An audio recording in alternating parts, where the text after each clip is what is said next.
1952 سے بسکٹ کا کام کر رہے ہیں.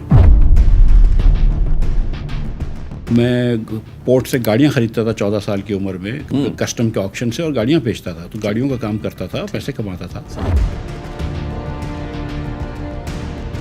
فار نو ریزن پکڑ کے بند کر دیا, ڈیالہ بیچ دیا اور یہ کر دیا. گھر کے اندر ایک ایک میرے بچوں کی کلوزٹس تک انہوں نے دیکھا, پانی کی ٹنکی کھول کے بھی دیکھا کہ پانی کی ٹنکی میں نہ چھپا ہوا ہوں. 20 گاڑیاں اس کی پولیس کی اور اس سے زیادہ گاڑیاں میڈیا کی.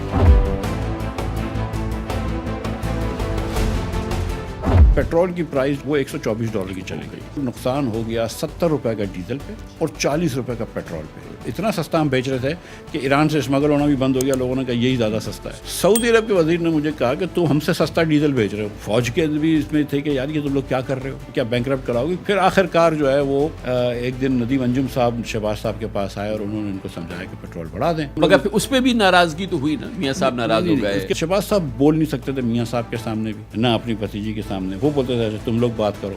وہ میاں صاحب کہتے ہیں نہیں 9 روپے نہیں پڑیں گے. ڈاکٹر صاحب کہتے ہیں کہ قائد کہہ رہے ہیں تو آپ کیوں بڑھا رہے ہیں. میں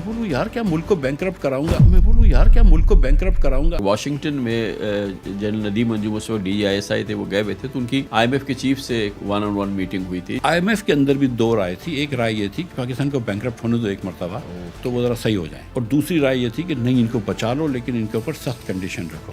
اور پھر امریکنوں نے بھی تھوڑی سی یہ کرا کہ چلو ان کو بچا لو, سخت کنڈیشن رکھو.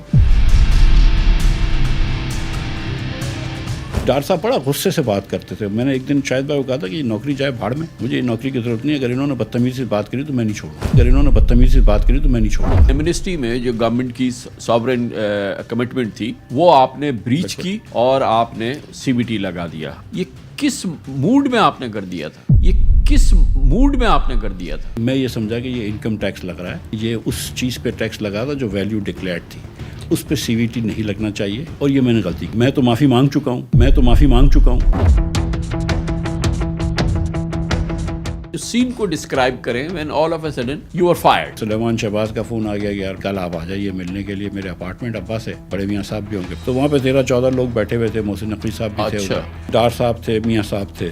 بڑی گیدرنگ تھی 14-15. ان کے درمیان مجھے انہوں نے بلایا اور شہباز صاحب نے کہا کہ میاں صاحب چاہتے ہیں کہ ڈار صاحب بن جائے. میں کہا ٹھیک ہے. مریم نواز شریف نے مجھے سوشل میڈیا کے تحت کافی ووٹ میرے خلاف یا ڈار صاحب کے حق میں, اور بہت سارے ٹویٹر ٹرینڈز چلوائے, یہ کرا. وہ تھوڑی سی اوچھی حرکت تھی.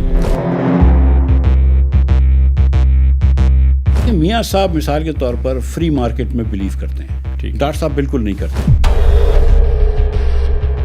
لیکن کیونکہ میاں صاحب نے یہ ساری معاشی پالیسی ڈاکٹر صاحب کے حوالے کی ہوئی ہوتی تھی اور ان کو کچھ بولتے نہیں تھے, تو وہ ڈاکٹر صاحب اپنی مرضی سے چلتے تھے. اس لیے 13 سے 18 میں ایک چیز کی پرائیویٹائزیشن نہیں ہوئی. نومبر تک ڈاکٹر صاحب تھے. 1 جنوری سے لے کر نومبر تک $10 بلین اسٹیٹ بینک نے مارکیٹ میں ڈالے. اس لیے وہ $106 کا تھا. میں پاگل کا بچہ ہوں کہ میں جا کے ڈالر میں ادھار لوں اور مارکیٹ میں ڈالوں. یہ غلطی عمران خان نے 22 میں 21 میں کی ہے, جو غلطی مینا نواز شریف نے 18 میں کی. ٹھیک ہے, جو غلطی مینا نواز شریف نے 18 میں کی. 4 سروسز ہم نے صوبوں کو دے رکھی ہیں.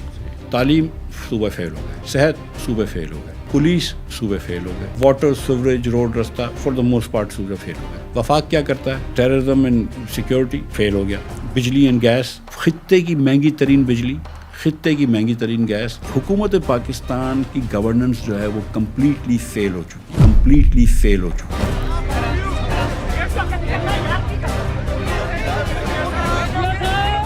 8 فروری کو اس الیکشن کے اندر جیت قبول کری جو الیکشن وہ ہار چکے تھے, تو آپ لوگوں کو اور ناراض کر چکے ہیں. اور مسلم لیگ نے اپنی نظریات تو چھوڑ دیے, اور اب تو وہ ایک خاندان کی پارٹی رہ چکی ہے کہ وزیر اعظم بھی ان کا, وزیر اعلیٰ بھی ان کا, تیسرا وزیر اعظم بھی ان کا, تیسرا وزیر اعلیٰ بھی ان کا.